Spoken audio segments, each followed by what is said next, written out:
பதுர் போரோட இறுதியில 70 பேர் கைதிகளா சிறைபிடிக்கப்படுறாங்க. அதுதான் தங்களுடைய இறுதி மூச்சுன்னு நினைச்சுக்கிட்டு இருக்க அந்த நேரத்துல இதோ இந்த குழந்தைங்களுக்கு எழுதவும் படிக்கவும் சொல்லி கொடுத்தீங்கன்னா உங்களுக்கு விடுதலைன்னு நபி ஸல்லல்லாஹு அலைஹி வஸல்லம் அறிவிக்கிறாங்க. எதிரியோட உயிரை விட அவனிடத்துல இருக்கக்கூடிய கல்வி பெரும் செல்வம்னு நபி ஸல்லல்லாஹு அலைஹி வஸல்லம் நினைச்சாங்க. 1400 வருடங்கள் கடந்தும் கல்விக்காக இன்னும் போராடிக்கிட்டே தான் இருக்கிறோம். ஒருவேளை ஆலிமாவா ஆகணும்னு நினைச்சா கூட வெளியே போய் படிக்கிற வாய்ப்பு இருக்காது. வீட்டையும் கவனிச்சுக்கிட்டு வேலையும் பார்த்துக்கிட்டு கல்லூரியிலையும் படிச்சுக்கிட்டு ஆலிமா ஆக முடியுமான்ற அச்சம் இருந்துகிட்டே இருக்கும். வயசாயிடுச்சே அப்படிங்கிற தயக்கம் இருக்கும். இந்த கவலை எல்லாத்தையும் விட்டு தள்ளுங்க. இதோ நூருல் ஹிதாயா அரபிக் அகாடமி தினமும் வீட்ல இருந்த மாதிரியே 2 மணி நேரம் நீங்க செலவிட்டாலே போதும். நீங்களும் ஒரு ஆலிமா தான். ஆலிமா 3 வருஷமும் முஅல்லிமா 1 வருஷமும் எடுக்கிறாங்க. 13 வயசுக்கு மேல குர்ஆன் சரளமா ஓத தெரிஞ்சாலே போதும். அனுபவம் வாய்ந்த ஆசிரியர்களை கொண்டு தான் வகுப்புகள் எடுக்கிறாங்க. தமிழகத்தோட தலை சிறந்த ஆலிம்களை கொண்டு சிறப்பு வகுப்புகளும் எடுக்கிறாங்க.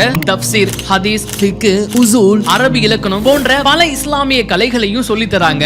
மாணவிகளுக்கு சுய தொழில் தொடர்பான இலவச பயிற்சி வகுப்புகளையும் முழுமையா எடுக்கிறாங்க. பயான் பேசுவதற்கான பயிற்சி, ஒரு ஆலிமா சமூகத்துல நடக்கக்கூடிய விஷயத்தை எப்படி கையாளலாம் போன்ற பல விஷயங்களை சொல்லி தராங்க. மார்க்கத்தை பற்றி அதிகமா தெரிஞ்சுக்கணும்னு நினைக்கிற ஆண்களுக்கு 1 வருட தர்பியா வகுப்பு எடுக்கிறாங்க. ஆண்களுக்கும் பெண்களுக்கும் சேர்த்தே குர்ஆனை சரளமா ஓத சொல்லி தராங்க. உண்மையாவே ரொம்ப கம்மியான ஒரு கட்டணத்துல தான் இந்த வகுப்புகளை எடுத்துக்கிட்டு இருக்காங்க.